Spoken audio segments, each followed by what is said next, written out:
What up? All right. We got another one from MrBallen. Another one from MrBallen. And this is gruesome crime caught on camera. Gruesome crime caught on camera. Not sure if I want to see a gruesome crime caught on camera. Like what are we talking about here? How gruesome is this? And how was it caught on camera? Did the person that the gruesome crime was against videotape it? Just like Ring camera or something. Gruesome crime caught on camera. Let's check it out. Find out what this crime is. Let's go. The next time you're out walking around the streets of London, look up. Chances are good you will find a camera somewhere nearby. Because as of publishing this video right now today, London everywhere. is one of the most surveilled cities in the entire world, with citizens being filmed up to 70 times a day. Now, the reason for all of these cameras is to deter and more effectively prosecute criminal activity. But the vast majority of the footage these hundreds of thousands of cameras all over London capture every day is just normal people doing normal things. But periodically, these cameras will capture people doing just horrible, illegal things. And today, I'm going to tell you the story behind one of those types of videos. Now, at first glance, the video clip, which we're going to play, will not be that shocking. But trust me, with context, it's horrifying. But before we get into that story, if you're a fan of the strange, dark, and mysterious delivered in story format, then you've come to the right place because that's all we do, and we upload once a week. So, if that's of interest to you, in your will, please give the like button a treasure map that leads to a pot of gold. However, replace the gold with a $6 gift certificate to Blockbuster. Also, please subscribe to our channel and turn on all notifications so you don't miss any of our weekly uploads. Which is useless. Okay, let's get into today's story. I think there's one Blockbuster left in the world. Or maybe that's gone too. Eye in the sky. On the morning of Friday, June 11th, 2021, in a suburb in the northwest of London, a man named David Klein woke up to his early morning alarm. David rolled out of bed, he got dressed, and he very carefully made his way downstairs to start getting ready for work. As David moved around this old brick house he was in, he was very careful not to make much noise because he didn't want to wake up his roommate, a 67-year-old widow named Deborah Chong. Deborah was technically David's landlord, but she didn't charge him any rent. The two had met in church, and when Deborah had learned that David didn't really have a place to live, she had immediately volunteered her house and told David to come live with her for free. David couldn't believe her generosity and immediately took her up on the offer. And then after he had moved in, he learned that he was far from the first person who Deborah had allowed to come and live in her house rent-free. It would turn out Deborah, whose late husband had given her a ton of money in his will, felt like it was her responsibility and her duty to use her ample resources to house people that were kind of down on their luck. She said it was her way of serving God. Also, David got the impression that Deborah just liked having people living with her in her home. It made her happy. But David would notice a distinct change in Deborah's personality around the time the COVID-19 pandemic started in early 2020. At that time, Deborah, like many other people, was very concerned about this global health crisis and wanted to learn more about what was happening and what could happen in the future. And so the way she did that is she obsessively began going on YouTube and began consuming COVID-19 related content and political content surrounding COVID-19 and the pandemic and lockdowns. But instead of becoming more educated and well-versed on what was happening in the world, Deborah's constant consumption of COVID-19 related content on YouTube really just made her feel incredibly stressed out and anxious. And as David began to see firsthand, Deborah's sudden high levels of anxiety really began wreaking havoc on her life. Years earlier, Deborah was officially diagnosed with paranoid schizophrenia. schizophrenia, which is a mental illness that causes bouts of psychosis, which is like losing touch with reality. Now, pre-COVID, pre-pandemic, her symptoms were so mild that she basically led a totally normal life. But once the pandemic started and her YouTube quest for information caused that spike in stress and anxiety, it caused a spike in her symptoms. And so she began suffering from frequent and lengthy hallucinations and delusions. One time, David came home from work, and when he went inside the house, he found Deborah sitting at the kitchen table, diligently writing these handwritten letters to various British public figures. And when David asked her what she was doing, she explained to him that these British public figures were speaking directly to her through the YouTube videos she was watching. And so these handwritten letters were her response letters back to these public figures. In May of 2021, Deborah's hallucinations had gotten so bad that doctors intervened and forcibly injected her with an antipsychotic medication. And while these meds definitely reduced Deborah's symptoms, they also had some pretty negative side effects as well. Namely, they totally curbed her appetite and they made sleeping really challenging. And so pretty quickly, those two side effects combined made Deborah feel really weak and tired basically all the time, to the point where she sometimes needed David to literally hold her up by her arm just to walk down the street. Now, David, of course, had no problem helping Deborah with whatever she wanted. I mean, she had done so much for him, but David had work, and so he was only really available to help her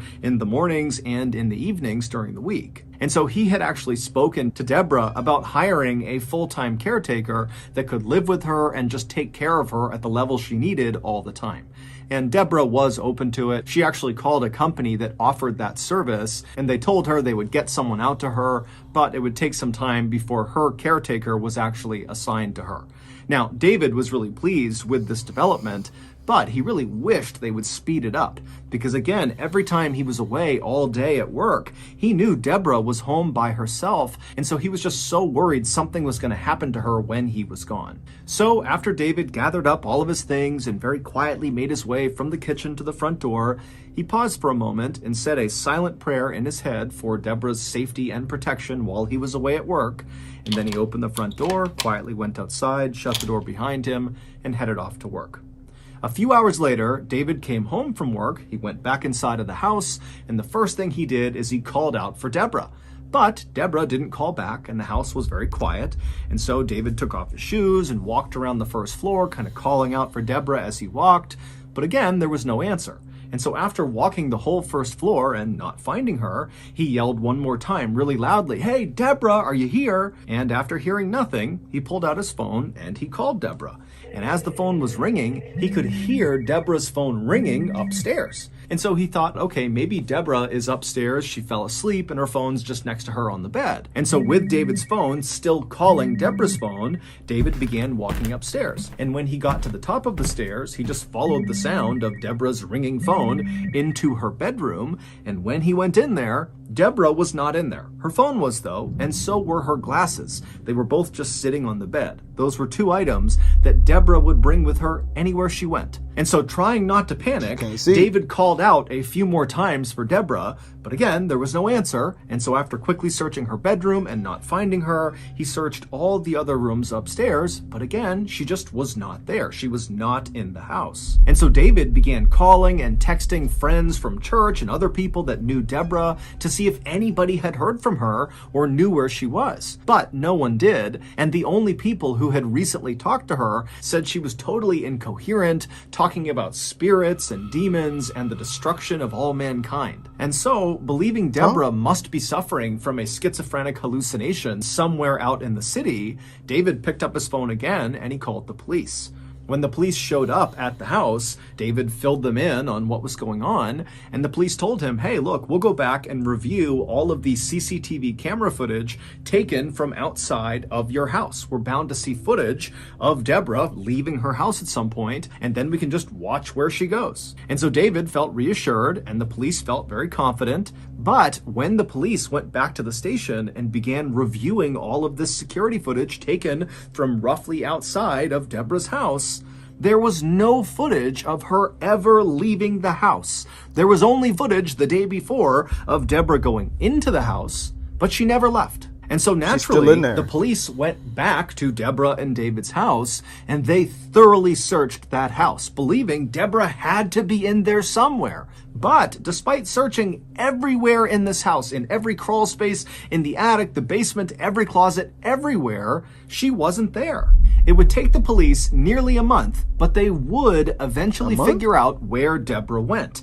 And to say they were surprised at where she went is a massive understatement. But to understand what happened, we have to go back to the very beginning of Deborah's very strange disappearance story.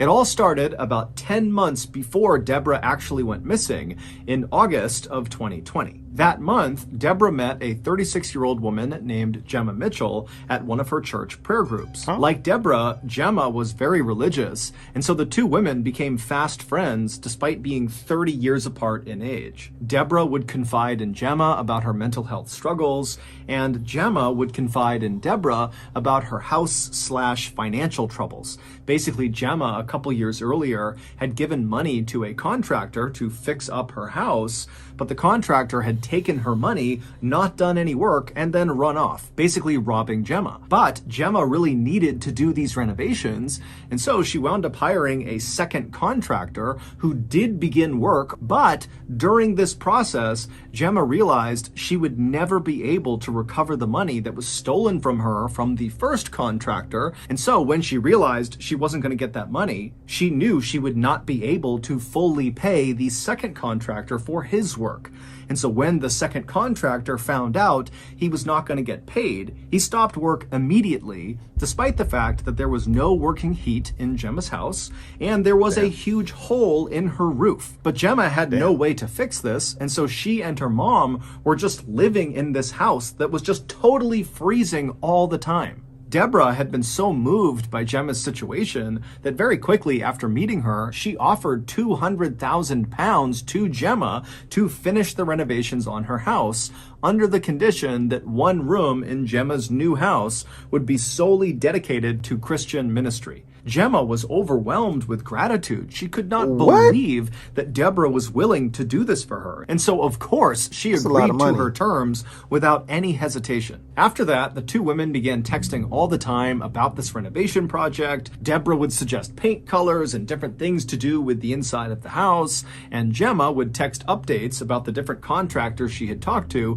who could do pieces of the renovation. Deborah was always inviting Gemma over to her house, and she even began referring to Gemma as her sister. And Gemma loved it because Gemma actually had always wanted to be much closer with her own biological sister, but they had kind of drifted apart. And so for Gemma, Deborah really did feel like the sister she was supposed to have.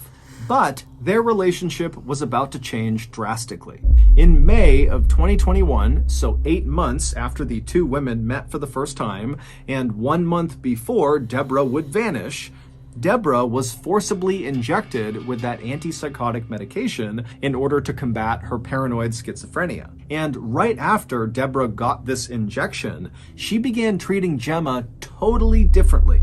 She basically stopped communicating altogether with Gemma, and then in the rare times she would text Gemma, it was just to berate her about being a hoarder or being too messy and sloppy. Gemma didn't really know what to make of her friend's new behavior, but she knew, Deborah was going through a really tough time, and so Gemma just kind of took the abuse and didn't say anything. When Gemma did try to talk to Deborah by asking about the renovation project, which was quickly approaching on the horizon, Deborah would tell Gemma not to talk about it, that it was too stressful and just don't bring it up again. And then one day, Deborah just called Gemma out of the blue and said, "I'm not funding the renovation anymore. It's over. You're on your own." Gemma felt totally devastated and pleaded with Deborah to please reconsider. But Deborah was not about to change her mind. And in fact, on this call, she would tell Gemma, hey, you should just sell your house. And in fact, until you sell your house, don't contact me. And then Deborah hung up. All Gemma right. didn't know what to do. She felt like she really could not sell her house because it was kind of like a family heirloom that had been passed down for generations, and so it just felt wrong to sell it. But on the other hand, without help, she would never have enough money to fix the house up. And so she was totally stuck, and she felt like her only option was to go to Deborah and have one more conversation and just really plead her case and see if maybe there was Deborah, some chance Deborah would change her mind. Deborah crazy. So, on the morning of June 11th, 2021, so this is the day that Deborah goes missing, Gemma showed up on Deborah's porch and rang her doorbell. She arrived just after David had left for work. A few moments later, Deborah slowly made her way to the door. She opened it up. She saw Gemma out there and asked, what's going on? And Gemma just very politely said, would you please let me come in? And can we just talk one more time about the renovation? And Deborah, who was not very enthused at the idea of having this conversation, said, you know what? Okay, come on in. And so Gemma would go inside and the two women would go sit down and they'd exchange some pleasantries. And then at some point when there was a break in the conversation, Gemma brought up the renovation. She had actually written out this whole speech about how incredible Deborah was and how these renovations, if they went through with them, would mean so much to her, Gemma, and her family. But as Gemma is going through this pitch, Deborah just cuts her off and says, Gemma, I'm sorry, but my decision is final. I am not paying for the renovation. Okay. I'm sorry. A little while later, both Gemma and Deborah would leave Deborah's house. And there actually is CCTV footage that shows the pair walking on Deborah's street right outside of her house. However, the reason the police did not flag this footage when they first were scanning all of that footage to figure out where Deborah went is because when you watch the footage of the two women together, it actually only looks like one person. It looks like Gemma. But Gemma is wheeling a huge suitcase right behind her, and as it would turn out, Deborah was inside of it. It's assumed that after Deborah was forcibly given that antipsychotic medication for her paranoid schizophrenia, that it really leveled her out. She was suddenly thinking very clearly for the first time in months. And in this clear state of mind, it's believed she realized the 200,000 pound gift she was giving to Gemma, someone she barely knew, was a bad decision. And so she just wanted to back out of it. And so, back inside of Deborah's house, when Deborah and Gemma are sitting there, and Gemma is doing her speech to try to convince Deborah to change her mind, and Deborah is saying, no, my final answer is no, it's over, that's when Gemma snapped. She grabbed a blunt object, we don't know what it was, and she smashed Deborah right over the skull and fractured her skull, causing Deborah to fall unconscious and slump onto the floor. And then Gemma leapt on top of Deborah's unconscious body. Gemma pulled out a knife and cut Deborah's head off. And then afterward, Gemma cleaned up all the blood in the house and then stuffed Deborah's body and head into that big suitcase. And then after Gemma stole several legal documents and a copy of Deborah's will, she walked out of Deborah's house with Deborah in the suitcase behind her. Gemma would walk with Deborah all the way back to her house, and then she would leave the suitcase, with Deborah still inside of it, in her backyard. She would just leave it there for 2 weeks, and then after those 2 weeks, Gemma would take the suitcase again, still with Deborah's body inside of it, and transport it 250 miles away to a seaside town where she would dump it. And in that seaside town, some vacationers would discover Deborah's body and call it in to the police. On July 6th, 2021, police would arrest Gemma on suspicion of murder. When they arrested her, they showed up at her house and used a battering ram to smash in her front door. And then when the door finally literally smashed open, Gemma was just standing there waiting for the police as if she knew this was going to happen and she's just waiting to be taken away. When the police would actually go into Deborah's house and search it, they would find a fake copy of Deborah's will where all of Deborah's estate was handed over to Gemma and Gemma's mother. In October of 2022, Gemma was found guilty of murder and sentenced to life in prison with a minimum term of 34 years. To this day, Gemma insists she did not kill Deborah. Huh? So that's going to do it. If you got something out of this episode and you haven't done this already, in your What she say happened? She said she didn't kill Gemma or Deborah. Gemma said she didn't kill Deborah. It's on tape. Like you wheeling the bodies around in a suitcase. Oh man, man. Yeah, that's a lot of money. $240,000. That is a lot of money to just be handing over. That's what I was like. That's kind of weird that she would just offer to give her that willy nilly just after really just meeting her after they like a month of knowing her. She wants to give her $240,000 for some home repairs. What the heck? Once she took that medicine, she started thinking clearly. She was like, you know what? That's a lot of money. Why am I just giving it to her? Like that doesn't make any sense. Uh, and then I mean, but I can understand Gemma accepting the money. She was in a tough position. You got a damn hole in your roof. It's freezing cold. You got a hole in your roof. I mean, you need some help. You need to get your home repaired. But I mean, once Deborah said, no, I'm not giving you the money, I'd have left that alone, especially the way she said it. She obviously had a complete change of heart, like a complete 180. She feels totally different than she did 8 months ago. And even at 8 months, you really don't know somebody. So, I mean, it's like, okay, you know, thank you. I appreciate, I appreciate you almost helping me, but I'm not gonna beg anybody.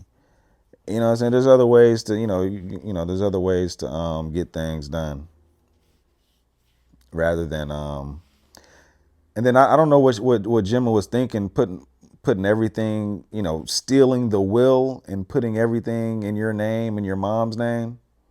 Did you think that would fly? Oh my goodness, I don't understand. I don't understand what she was. I don't understand her plan. Mm. So she went over there with a written out statement. You know, she obviously planned.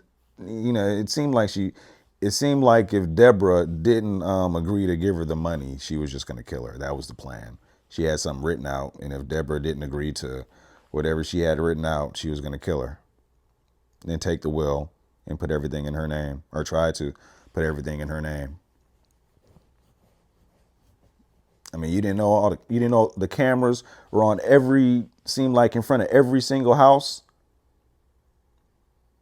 You didn't know about the cameras, Gemma? Man. Ah. Okay. Okay. Well, I guess it was that I thought we was about to see, you know, the gruesome act happen on camera. Like I thought we was about to see, like Gemma cutting off Deborah's head on camera. That was just like the aftermath that was on camera, her wheeling the body around in a suitcase. I think we've seen a couple other cases like that before, or a couple other stories like that before, where somebody's like on security camera. I think it was like in an apartment, like a lady had another lady's head in a soup pot or something, and she was walking down the stairs with the soup pot, with the head in the soup pot or so. Ah, yeah. Gruesome Max on camera, or at least the aftermath of Gruesome Max. My goodness.